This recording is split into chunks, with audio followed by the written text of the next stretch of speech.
दिवाली के इस शुभ अवसर पे हम लोग यहाँ इस पुण्यपट्टनम में पधारे हैं।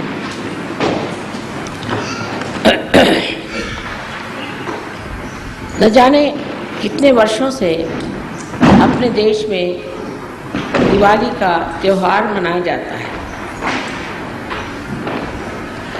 लेकिन जब से सहयोग शुरू हुआ है,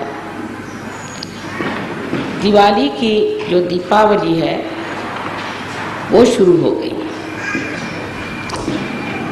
दिवाली में जो दीप जलाए जाते थे वो थोड़ी देर में बुझ जाते, फिर अगले साल दूसरे दीप खरीद के उसमें तेल डालकर उसमें बाती लगाकर दीपावली मनाई जाती थी। इस प्रकार हर साल नए नए दीप लाए जाते थे। दीप की विशेषता ये होती थी कि पहले उसे पानी में डाल के पूरी तरह से भिगो लिया जाता था, फिर सुखा लिया जाता था, जिससे दीप जो है तेल पूरा न पी ले और काफी देर तक वो जले। लेकिन जब से सहयोग शुरू हुआ है तब से हम लोग हृदय की दिवाली मना रहे हैं। हृदय हमारा दीप है। हृदय में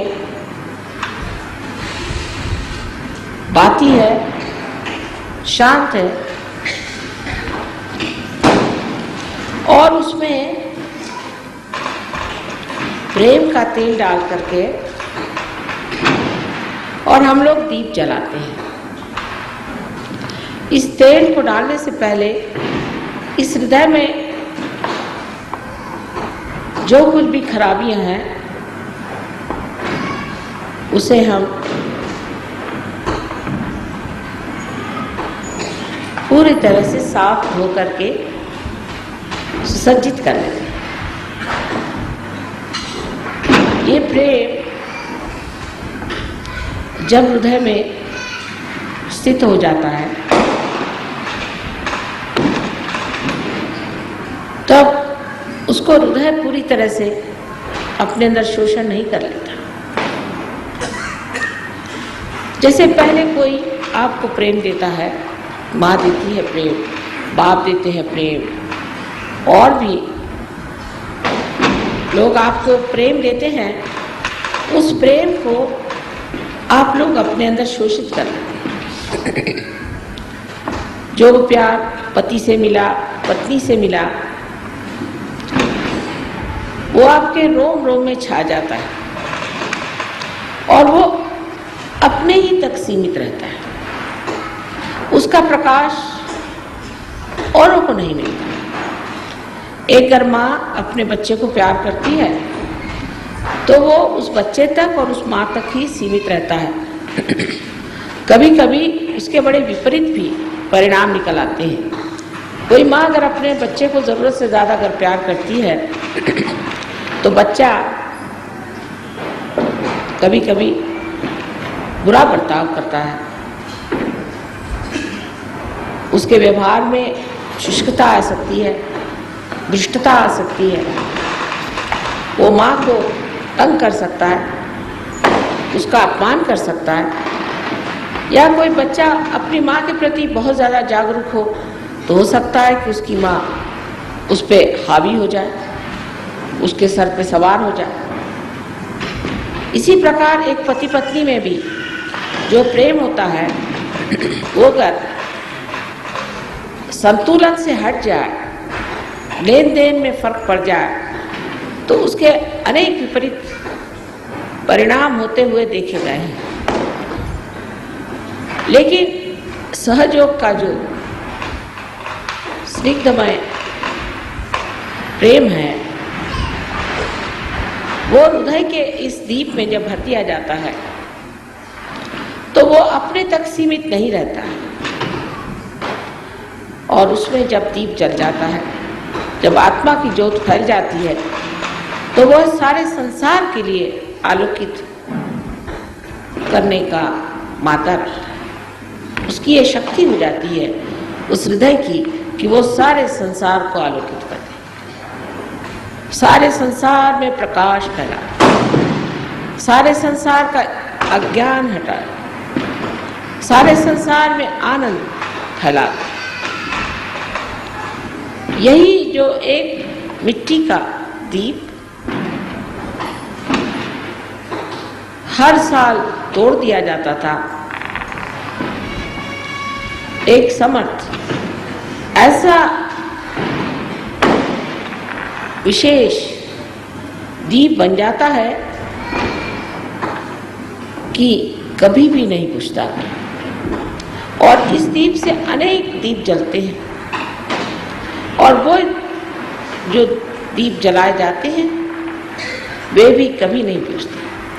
ये कौन सी धातु का बनाया हुआ दीप है, ऐसा अगर कोई पूछे तो कहा जाएगा कि ऐसा तो कोई धातु है ही नहीं संसार में जो इस तरह के दीप बनाए, जो जलते रहें और दूसरों को भी आलोकित करते रहें और उस पर भी कभी भी न नष्ट हो, उल्टे अमर हो के संसार में, सारे संसार में तारांगण बन के चमकते रहें। ऐसे अनेक दीप अकेले अकेले इस संसार में।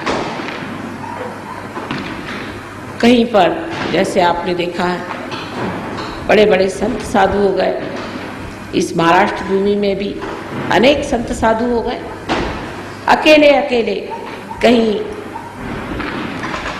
बैठे हुए धीरे धीरे धीमे धीमे जलते रहे, लेकिन वो आज भी तारांगण बन के संसार पे छाए। लेकिन वो अकेले दीप थे, दीपावली नहीं थी, अकेले दीप थे। कभी कभी एक दूसरे से मिल लेते थे, लेकिन आज हमारी दीपावली, आप लोग सब वही दीप हैं जिनकी मैं व्याख्या कर रही हूँ, जिनका मैं वर्णन कर रही हूँ, वही सुंदर दीप है जो कि आलोकित हो गए, और आलोकित होने के बाद दूसरे अनेक दीप जला रहे हैं। एक दीप से हजारों दीप जल रहे हैं। यही एक तरीका है जिससे संसार का अंधकार, उसका अज्ञान सब नष्ट हो सकता है। लेकिन इसके अंदर एक बात याद रखनी है कि हम जिस तेल से जल रहे हैं, जिस स्निग्धता से जल रहे हैं, वो प्रेम है, वो निर्वाज्य प्रेम है।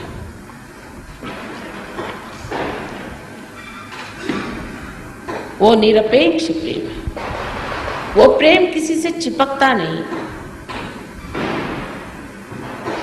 वो कोई अभिलाषा नहीं रखता,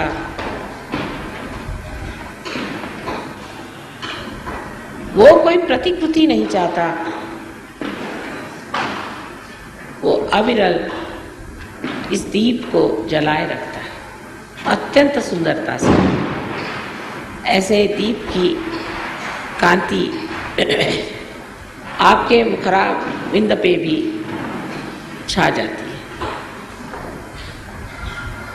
आपके आंख से ये दीप चमकते हैं। सहयोगी की आंखें आप अगर कभी देखें तो हीरे जैसी चमकती है।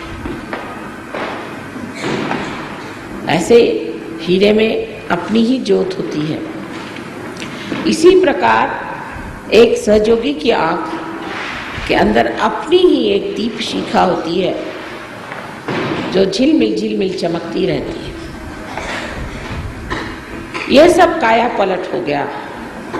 एक पत्थर के हृदय में एक ऐसा अनूठा सा दीप जल गया। एक मिट्टी के दीप की जगह एक बहुत ही अविनाशी अक्षर ऐसा एक दीप जल गया हृदय जो कि छोटी छोटी बात में रो पड़ता था, जो छोटी छोटी सी हानि से ही ग्लानि प्राप्त होता था, वो आज हृदय एक बलवान दीपक बन गया है, जो कि किसी भी सुख या दुख के झपेड़े से नहीं डरता और ना ही किसी लाभ और हानि की ओर देखता है। उसका कार्य है अंधकार को दूर करना और बड़ी हिम्मत के साथ वो इस बात को जानता है वो एक विशेष दीप है, एक विशेष रूप में है और ये विशेष रूप का जो मेरे हृदय में दीप जला हुआ है, इससे मैं अनेक लोगों का दीप जला सकता हूँ। उसको पूर्ण विश्वास होता है और उस दीप के उजाले में वो अपने भी दोष अगर देख ले तो उसे वो छोड़ देता है, उसको एकदम छोड़ देता है। धीरे धीरे उसका भी जीवन अत्यंत प्रकाशमय हो जाता है और हृदय में बसा हुआ प्रकाश सारे अंग अंग से, अंग विक्षेप से, उसकी आँख से, उसके मुख से टपकता है। उसका सारा जीवन प्रकाशमय हो जाता है और उस प्रकाश से वो आडोलित हो जाता है। उसके तरंगों में बैठ करके आनंदित होता है, अपने मन में मुस्कुराता हुआ, अपने ही मन वो सोचता है कि मैं कितना सुंदर हो गया हूँ, कितनी सुंदरता मेरे अंदर से बह निकल रही। पहली मर्तबा एक मानव अपने से पूर्णतः संतुष्ट हो जाता है। असंतोष मनुष्य में तब आता है जब वो अपने से संतुष्ट नहीं होता। अगर हम कहें आज हमारे पास एक चीज़ नहीं है इसलिए आप असंतुष्ट हैं, सो बात नहीं, कल दूसरी चीज़ आ जाएगी उससे आप असंतुष्ट हो जाएंगे, आप असंतुष्ट ही रहेंगे। संतोष आप जब अपने में संतुष्ट होंगे तो फिर आपको वो बाहर खोजना नहीं पड़ेगा और ना वो कभी आपको बाहर मिल सकता है। संतोष आपको अपने ही अंदर, अपने ही आत्मा से प्राप्त हो सकता है। ये प्रकाश आज हम लोग देख रहे हैं कितना बढ़ गया है, विशेषकर महाराष्ट्र में इसका प्रचार ज़्यादा हुआ है और पूना इस महाराष्ट्र का हृदय है, ये महाराष्ट्र का हृदय है और इस हृदय में जो आप लोग आए हुए हैं तो आज जाते वक्त अपने साथ बहुत सारा प्यार लेते जाइए। ये प्यार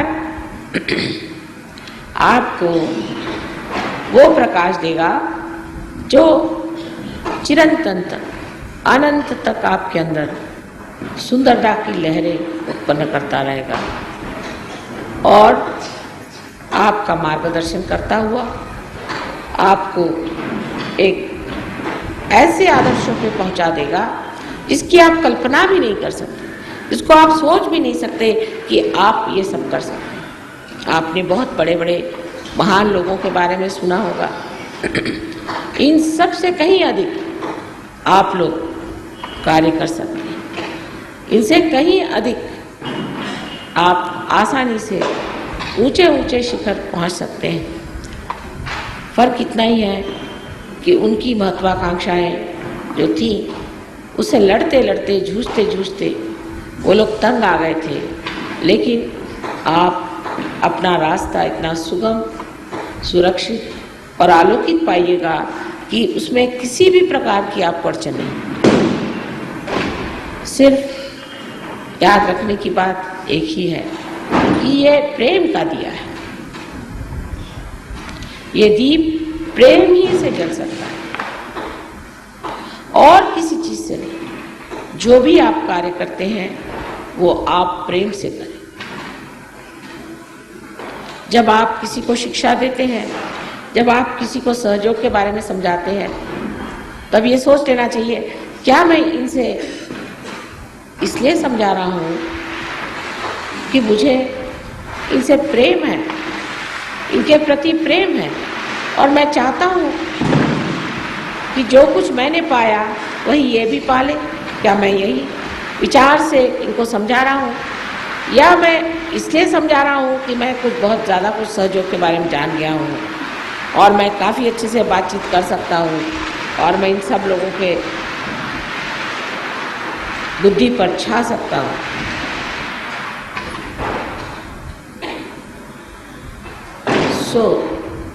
इस तरह की बात सोच कर अगर कोई सहयोग चाहे कि फैलाए तो नहीं हो सकता। धीरे धीरे आराम से, जैसे कि चंद्रमा की चांदनी धीरे धीरे फैलती है और उसमें सभी चीज एक स्पष्ट रूप से दिखाई देने लगते हैं, इसी प्रकार आपका बर्ताव दूसरों के प्रति होना चाहिए।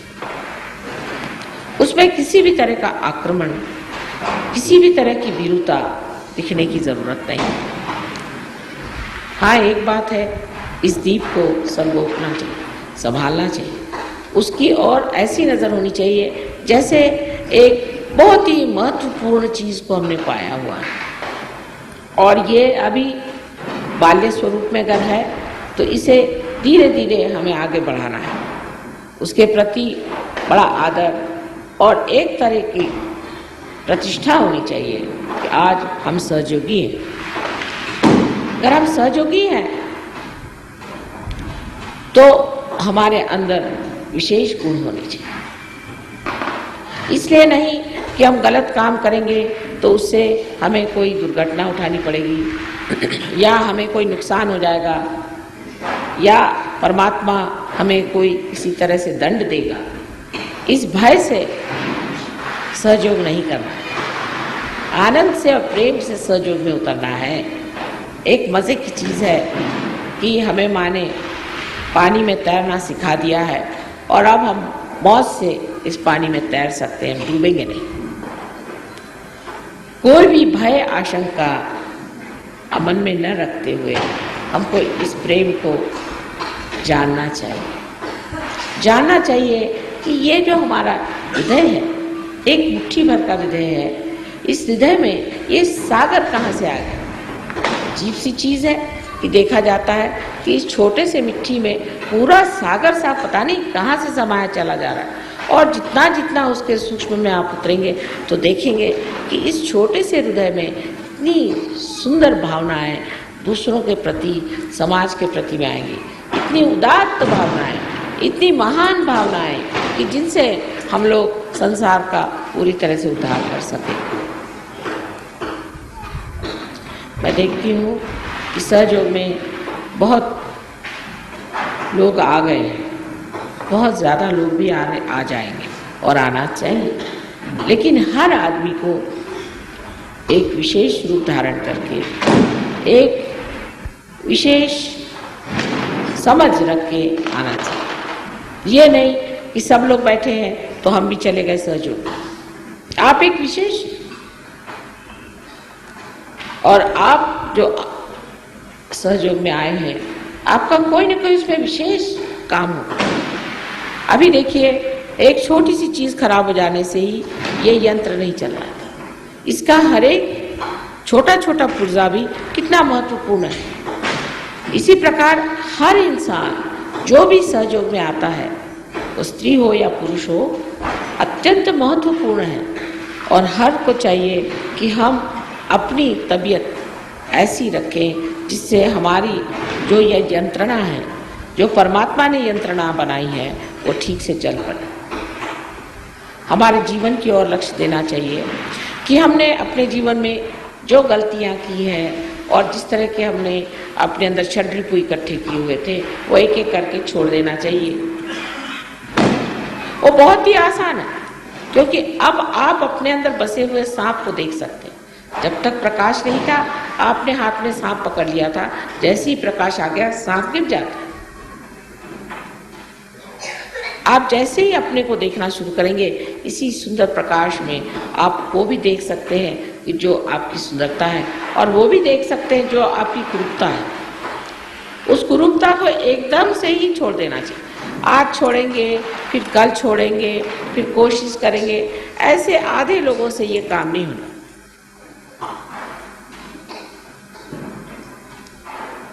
मराठीत म्हणतात ना, त्याला पाहिजे जातीची,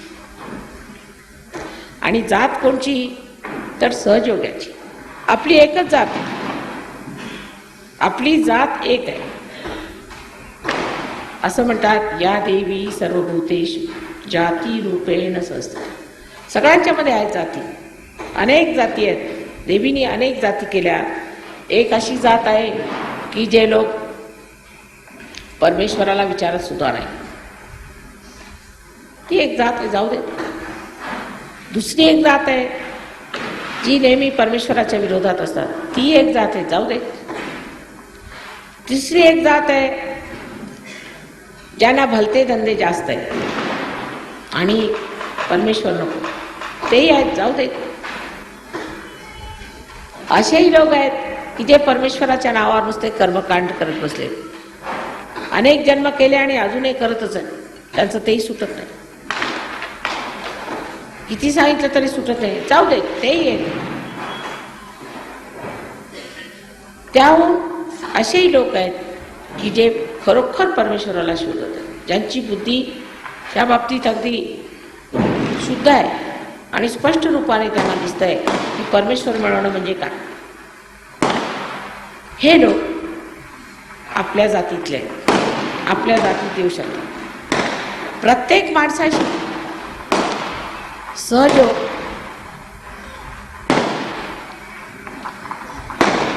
वर्णिता येत नाही।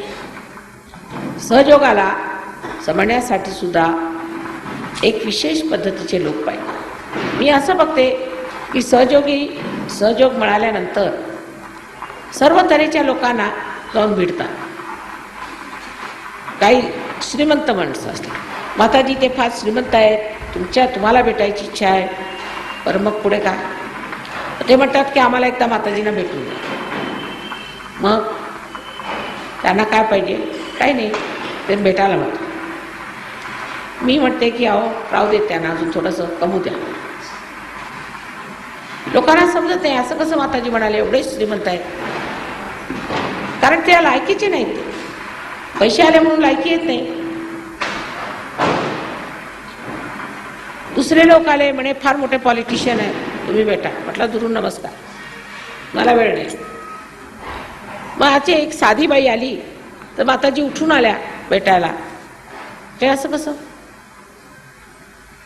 अहो जे तुम्हाला साधं दिसतं, जे सामान्य दिसतं, तेच आम्हाला असामान्य वाटतं, त्याला आम्ही तरी काय करणार? आमचं जसं डोकं आहे तसंच आम्ही चालणार आहोत की नाही? तसंच सहयोगाचं सुद्धा डोकं असायला पाहिजे।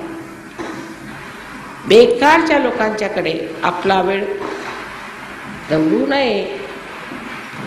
जी मंडळी परमेश्वराला शोधत आहे आणि जी परमेश्वराच्या चरणी जायला, लीन व्हायला तत्पर आहेत, अशाच मंडळींकडे जावे। आता हा दीप तुम्ही लावला आणि इतकेच दिवे लावले, पण एखाद्या समजा दारुड्या माणसाला दिवा दाखवला किंवा ज्याला भूत लागली आहे तशा माणसाला दिवा दाखवला तर तुम्हालाच खायला द्यावे, तर त्याला दिवा दाखवण्याची गरज काय? जगात असे पुष्कळ लोक आहेत जे खरोखर जाणतात की ते अंधकारात आहेत आणि त्यांना परमेश्वराला भेटायचं। पण असेही पुष्कळ लोक आहेत की जे नुसतं देवाला कशासाठी भेटायचं, तर आम्हाला काहीतरी त्याच्यातनं भौतिक लाभ झाला म्हणजे बरोबर। आता सांगायचं म्हणजे असं की भौतिक लाभ होतो त्याबद्दल शंका आहे। आज जे आपण लक्ष्मीपूजन इथे मानलेलं आहे त्याला हेच कारण आहे की जी पुण्याची अलक्ष्मी आहे त्याला तोंड दिलं पाहिजे, त्याच्यावर मात केली पाहिजे। त्याच्याशिवाय पुण्यातली, त्या पुण्यभूमीतली अलक्ष्मी जाणार नाही। त्यातलं मुख्य कारण काय असलं पाहिजे बरं? अलक्ष्मी असण्याचं मुख्य कारण म्हणजे पुण्याला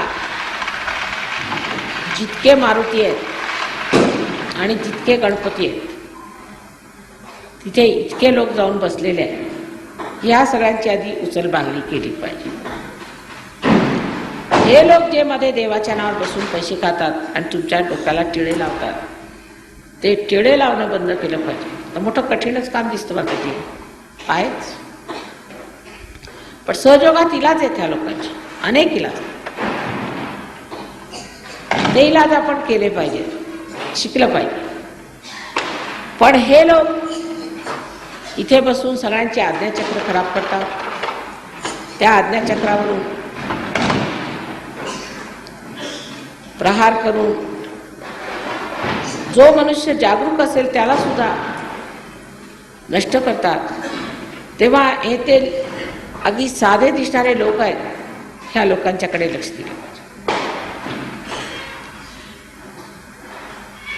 ज्या देशामध्ये हे असले लोक कार्यान्वित असतात त्या त्या देशामध्ये गरिबी येते. कारण हे सगळी प्रेतविद्या आणि स्मशानविद्या ह्याची कार्य करत असतात. बसतात देवाच्या देवळात, त्यांना देवाची काही भीती नसते. देवाच्या देवळात बसून स्मशानविद्या आणि प्रेतविद्या करतात. कलकत्त्याला मी गेले तर तिथली स्थिती बघून मला वाटलं आता इथे सहयोग होतो की नाही होत.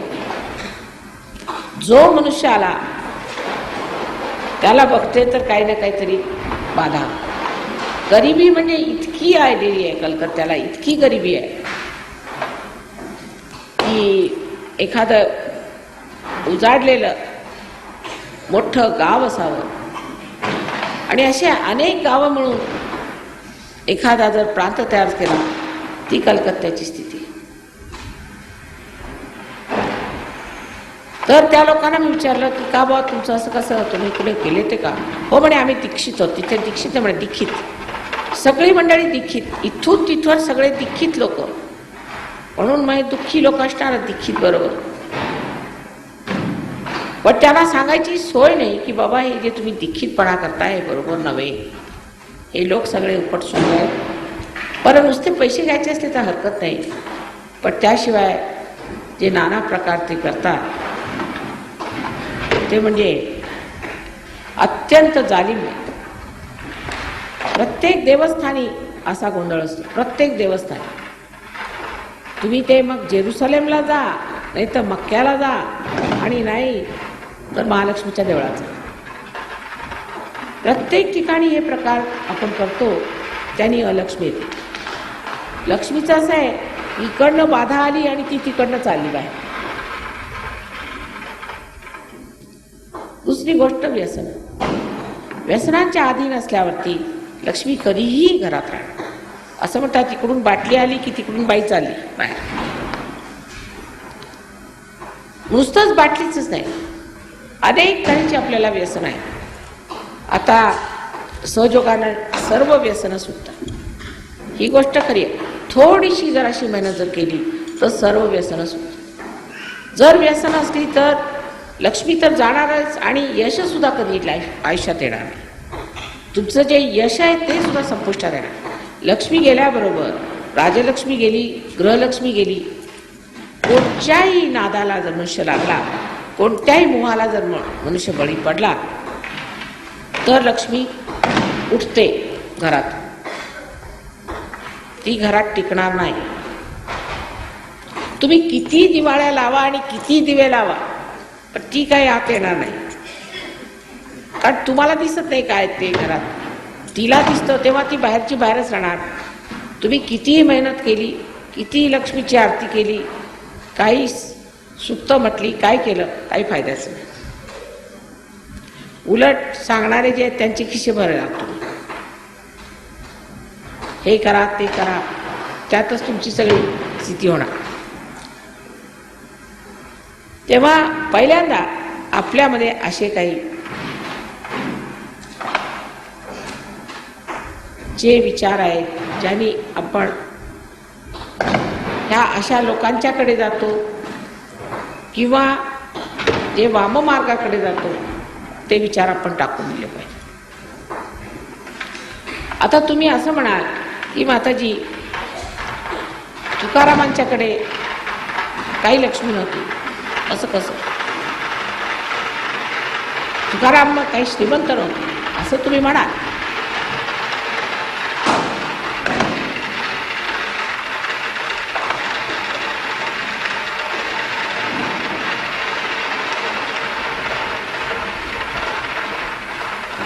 आता वरून बघितलं तर तुकाराम श्रीमंत नव्हते असं दिसेल. सगळ्यांसाठी त्यांच्याकडे काही दागदागिने नव्हते, काही नव्हतं, मग लक्ष्मी कशी? त्यांच्याकडे काही लक्ष्मी नव्हती. पण किती श्रीमंत होते हे जर बघायचं असलं तर त्यांच्या चरित्राकडे बघा. जेव्हा शिवाजी महाराज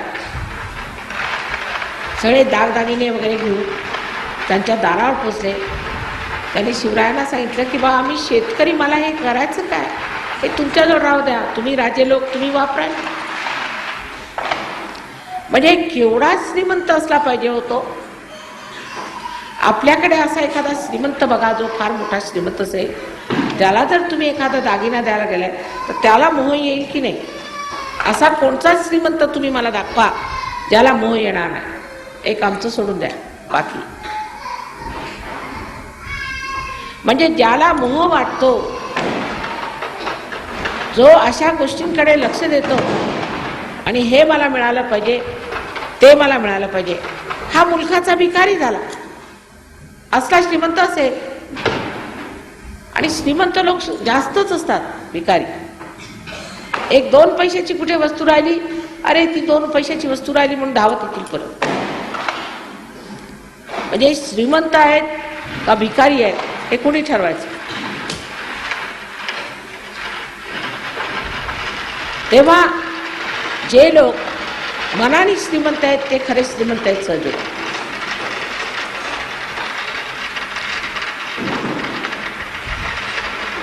ज्या लोकांच्या घरी जावं, तिथे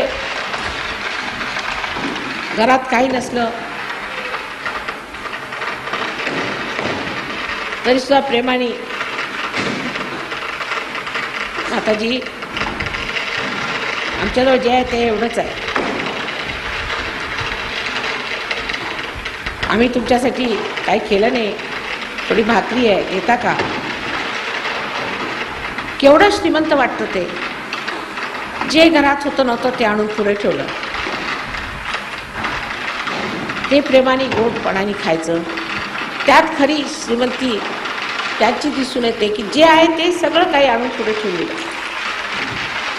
तेच एखाद्या श्रीमंताच्या घरी जा म्हणजे अर्धे म्हणजे बंद करून ठेवते, बघा आमच्याकडे तुम्ही घेता का चहा, घेत असले तर घ्या, नाही तर ठीक आहे, नसेल घेत तर परत. हे कसले श्रीमंत? त्या शबरीने जी बोर आणून श्रीरामाला दिली, काय रामाला काही खायला नव्हतं का? त्या बोरांचं त्यांनी जे एवढं महत्व केलं त्याच सिद्ध होतं की ही एवढी श्रीमंत ही शबरी पाहुणचाराला आली तर तिच्या श्रीमंतीचा मान ठेवून त्यांनी तिची उष्टी बोरं खाल्ली. ही अशी श्रीमंती जी आली ती खरोखर लक्ष्मीची श्रीमंती.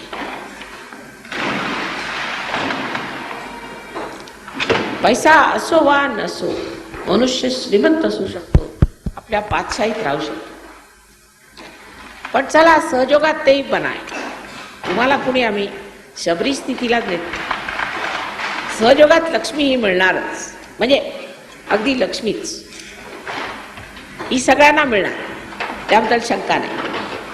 त्याला एवढ्यासाठी नाही की तुम्ही भिकारी आहात, तेवढ्यासाठी नाही, पण जगाला दिसलं पाहिजे. जर जगाला असं दिसलं की तुम्ही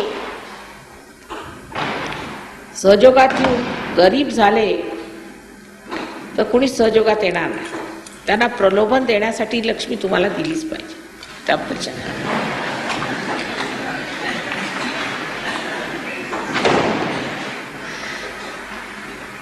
त्याशिवाय त्या आंधळ्यांना दिसायचं नाही, म्हणून लक्ष्मी दिलीच पाहिजे आणि मिळणार. गुरुचक्र उघडल्याबरोबर लक्ष्मी मिळू शकते. पण नाभी चक्रामध्ये लक्ष्मीचं जे स्थान आहे त्यातलं पहिलं गृहलक्ष्मीचं स्थान.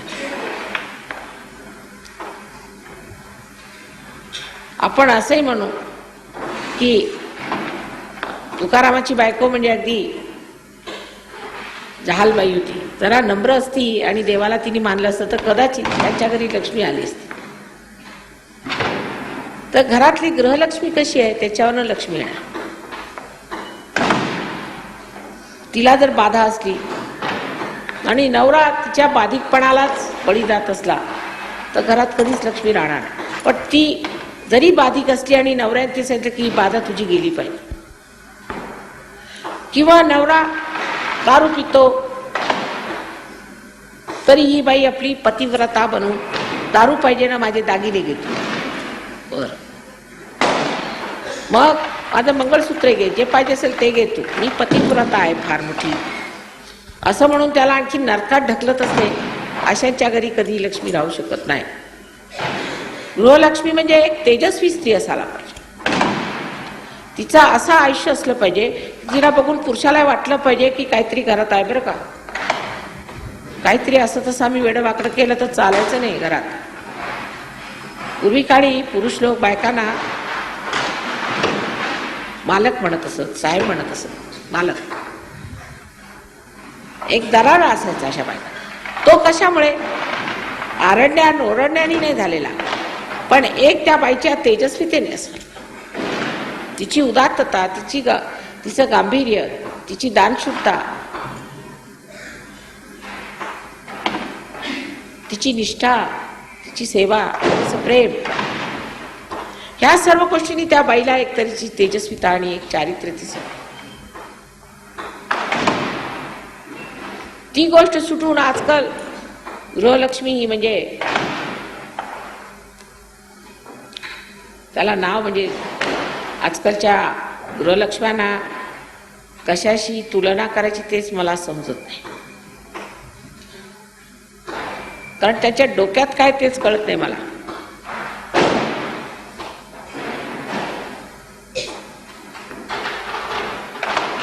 नवऱ्याला किंवा घरच्या मुलांना, सासू सासऱ्यांना सगळ्यांची सेवा केली पाहिजे हे कबूल. पण त्याचा अर्थ असा नव्हे की त्यांच्या घाणेरड्या गोष्टी किंवा त्यांच्या मुखासारख्या गोष्टी त्याला मान्यता द्यायची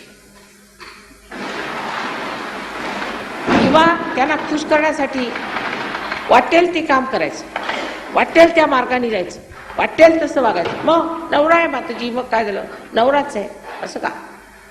नवरा आणि तुम्ही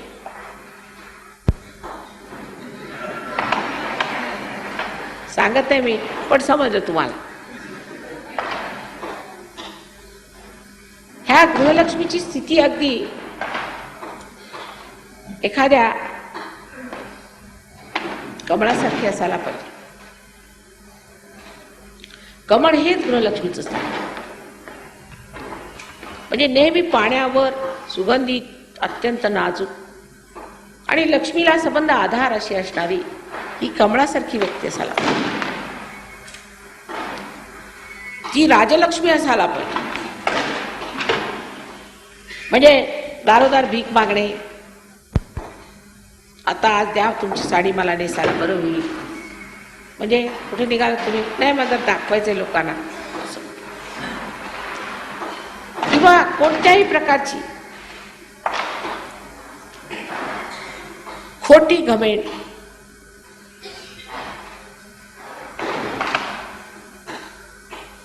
किंवा कोणत्याही प्रकारचा लपंडा,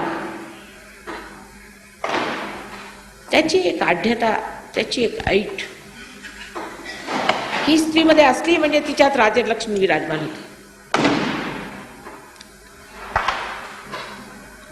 खरोखर लक्ष्मीपूजन म्हणजे स्त्रियांवरच लेक्चर द्यावं लागतंय असं तुम्हाला वाटत असेल, पण तशी गोष्ट नाही. तिसरी म्हणजे गजलक्ष्मी. गजलक्ष्मी म्हणजे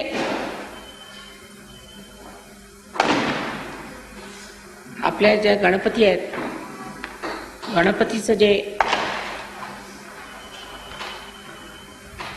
विशेष स्वरूप आहे म्हणजे तो अत्यंत निष्पाप तसा निष्पाप असावा. त्याला अत्यंत तीक्ष्ण बुद्धी असून सुद्धा हत्तीला हे समजतं की चांगलं काय आणि वाईट काय. सुबुद्धी म्हणजे अगदी तल्लख आहे त्याची. चालताना सुद्धा धावत पळ चालणार आहे. पुष्कळशा बायकांना मी बघते त्या बायकासारख्या चालतच नाही, घोड्यासारख्या चालतात. आणि एवढी धावपळ, हे धारे हे धावरे ते धावरे. मला परवा कुणीतरी प्रश्न विचारला की लहान मुलांना ब्लड कॅन्सर कसा होतो. म्हटलं त्यांच्या आईला जाऊन बघा, ती धावपळी असेल. धावपळ करणाऱ्या बायका ज्या आहेत त्यांच्याकडे गजलक्ष्मी असू शकत नाही.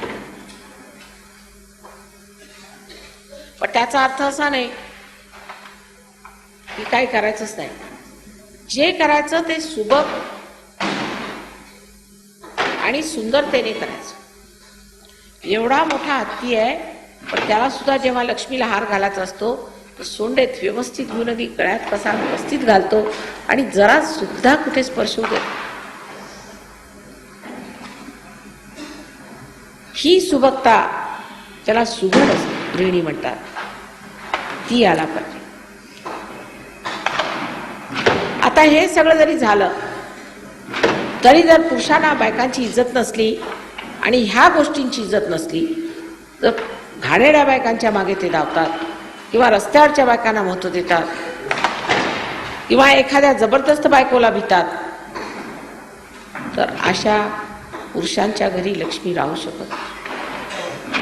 जे आपल्या पत्नीला, जी सुपत्नी आहे तिला त्रास देतात, त्यांच्या घरी लक्ष्मी राहू शकत नाही. पुरुषांना असं वाटतं की जेवढी काही अब्रू वगैरे ती बायकोलाच असते, पुरुषाला काही अब्रू बिब्रू नसते. तो कसाही वागला तरी तो धार्मिकच असतो. त्याला असं वाटत नाही की धार्मिक आहे, दुसऱ्यांच्याकडे वाईट नजरेने पाहणं असं पुरुषाला वाटतच नाही. म्हणजे रिअलायझेशनच्या आधी. सहयोगानंतर तुमचे डोळेच असे फिरतात उलटे की तुमच्या डोक्यातच ह्या विचार येत नाहीत. हे मोहाचे विचारच येत नाही, असेच डोळे फिरतात. म्हणजे ह्या सगळ्या लक्ष्म्या तुमच्यामध्ये जागृत झाल्या. कुठे उभे राहिला तरी तुमचं चित्त कधीही पडणार नाही.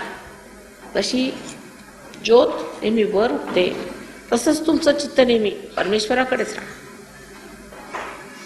अशी स्थिती आली म्हणजे लक्ष्मी तुमच्या घरी येणार. ते अनेक प्रकार. नरसिंह भगतची हुंडी पटवली ते माहीत असेल आपल्याला. कृष्णाने सुदामाची दारका बांधली, द्वारिकातून जाऊन त्याचे सोन्याची घरं बांधली ते माहीत असेल आपल्याला. द्रौपदीला वस्त्रहरण करत असताना श्रीकृष्णाने ची लज्जाचे लक्षण केले हेही माहीत असेल आपल्याला. ह्या सर्व चमत्कार पूर्ण गोष्टींनी तुम्ही परिपूर्ण राहा. अत्यंत चमत्कार पूर्ण जीवनात रोज तुम्हाला नवीन नवीन चमत्कार. तुम्हाला आश्चर्य वाटेल कशा तऱ्हेने तुमचे चमत्कार तुमच्या समोर येतात, तुम्हाला त्यांनी आशीर्वादित करतात. ही सगळी लक्ष्मीचीच कृपा. हे सगळे आशीर्वाद म्हणजे लक्ष्मीची अनेक तऱ्हेचे आशीर्वाद असतात. परवा मी एक साडी घेतली विकत, तर 3000 रुपयाला मिळाली. ती दुसऱ्या माणसाला दाखवली, तो म्हणतो याची कमीत कमी किंमत 15,000 बाजारात असायला पाहिजे. म्हटलं नाही बा, आम्हाला तर 3,000 मिळाली. ही लक्ष्मीची कृपा म्हटली पाहिजे. पण दुसरा येऊन सांगतो माताजी बघा माझ्याजवळ पैसे नव्हते, असं ठरवलं की गणपती पुळ्याला यायचं. तर कसं काय येणार, माझं पैसे नव्हते. तर लगेच टपालानी पत्र आलं की बा तुझे एवढे पैसे वाचले होते ते तुला परत पाठवले. ही सगळी एक पैशाच्या दृष्टीने झाली. पण तशा अनेक आहे. तुमची तब्येत खराब झाली, तुम्ही म्हटलं माताजी माझी तब्येत खराब झाली, झालं उद्या ठीक. अहो कसं काय झालं? डॉक्टर म्हटलं असं कसं शक्य आहे, आम्ही विश्वासच करत नाही. कसं झालं? ही लक्ष्मीची कृपा.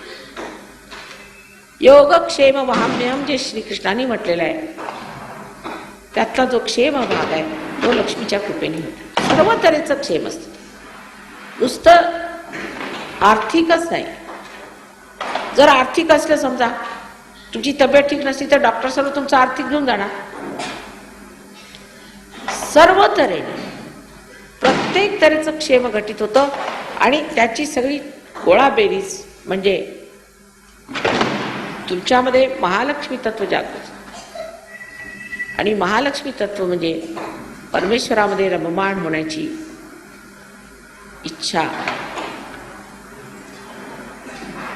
महालक्ष्मी म्हणजे हे सर्व जे काही मिळालेलं आहे हे मिळालं. आता माताजी आम्हाला कळलं आहे परमेश्वराचा आमच्यावर हात आहे, आम्ही परमेश्वराच्या साम्राज्यात आलो. पण अजून आम्हाला थोडंसं कमी वाटतंय. काय बघ काय कमी वाटतं? अजून आम्ही कुणाला दिलं नाही, वाटून खाल्लं नाही, एकटंच खातं असं वाटतं. तेव्हा महालक्ष्मी तत्व तुमच्यात जागृत होईल.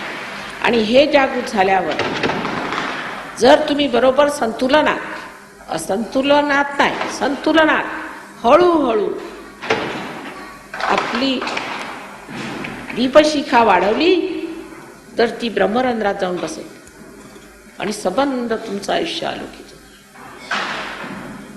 आजपर्यंत कोणीही जगात झाले नाही असे महत्पुरुष तुमच्यात निघणार आहे. आजपर्यंत कोणीही विचारले नाहीत आणि जाणले नाहीत असे किमयाकार तुमच्यात निघणार.